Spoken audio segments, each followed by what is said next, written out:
ये स्पेक्ट्रोफोटोमीटर, ये इसकी वेवलेंथ नॉब जो 340 से लेकर 960 तक चेक होता है। इस पर वेवलेंथ, ऐसे आप वेवलेंथ सेट करते हैं। डाटा है, ये डाटा में ये सेंसिटिविटी है, फंक्शन है, इसमें ट्रांसमिशन और ओडी और कंसंट्रेशन टेस्ट कर सकते हैं।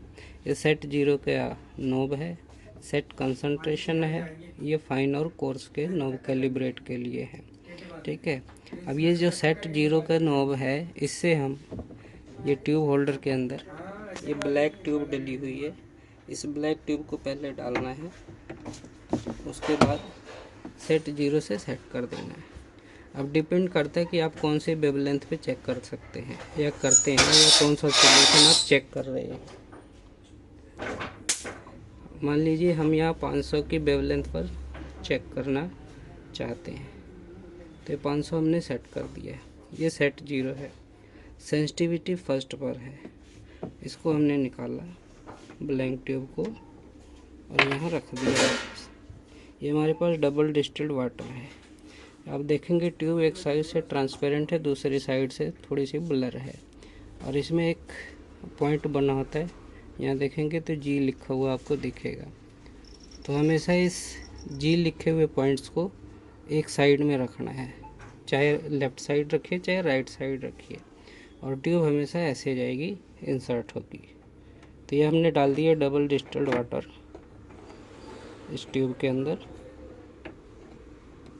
और इसको ढक्कन को बंद कर दिया। अब हम देखते हैं कि यहाँ पर 144 आ रहा है। अगर ये 144 ओवर रेंज होता या 144 है तो ये कोर्स से इसको 100 सेट करना है, जो यहाँ पर सेट हो जाएगा। सपोज दैट ये अगर 100 से नीचे सेट नहीं होता तो आप कंसंट्रेशन बढ़ाएंगे तो उसकी वैल्यू बढ़ जाएगी, वहाँ सेट कर सकते हैं। फ़िलहाल ये 1 पर सेट हो रहा है, तो इसलिए इसको 1 पर हम सेट कर देते हैं 100। जैसे हम इसके ट्रांसमिशन 100 सेट करते हैं, इसकी ओडी वैल्यू ऑब्जर्वेंस जो है 0 हो जाती है, ये 0 हो गई है। ठीक है, अब इसको निकाल देते हैं। अब हमारे पास एक सॉल्यूशन है जिसको बोलते हैं कोबाल्टस क्लोराइड। ये है कोबाल्टस क्लोराइड, इसमें भी जी लिखी हुई है। इसको फ्रंट पे रखते हुए इसकी कंसंट्रेशन वैल्यू लगभग 100 के आसपास है, यह 100 है। इसको हमने बंद कर दिया। अब देखते हैं तो इसकी जो ट्रांसमिशन है 47.5 के आसपास आ रही है, ऑब्जर्वेंस आ रही है 326। तो इसमें हम कोई चेंजिंग नहीं कर सकते, क्योंकि जो इसकी एक्चुअल वैल्यू है वो अभी शो कर रहा है, ट्रांसमिशन और ऑब्जर्वेंस। ठीक है, अब इसके देखते हैं कंसंट्रेशन इसकी 100, अगर यहाँ ज़्यादा है कम है तो आप चेक कर सकते हैं, यहाँ से सेट कर सकते हैं। तो अब यहाँ पर इसकी कंसंट्रेशन वैल्यू 100 है और 100 को हमने सेट कर दिया यहाँ पर, ये होगी। वापस इस ट्यूब को निकाल दिया हमने। अब हमारे पास अननोन सॉल्यूशन पड़ा हुआ है जिसकी वैल्यू हमें नहीं पता है। अननोन सॉल्यूशन का कंसंट्रेशन देखने के लिए हमने ये इसमें अननोन सॉल्यूशन डाल दिया इस ट्यूब में। अब इसमें देखेंगे ये बबल्स दिख रहे हैं, ये बबल्स बिल्कुल नहीं होने चाहिए, नहीं तो आपकी रीडिंग ठीक नहीं आएगी।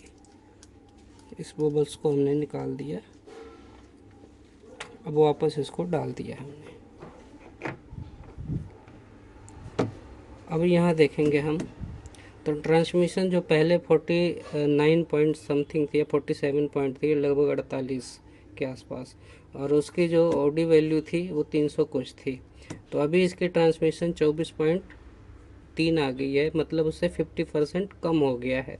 तो जब 50% ये ट्रांसमिशन कम होगी तो कंसंट्रेशन 50% बढ़ जाएगी। तो वो 100 थी, 100 की अब 200 हो जानी चाहिए, ये 200 हो गई।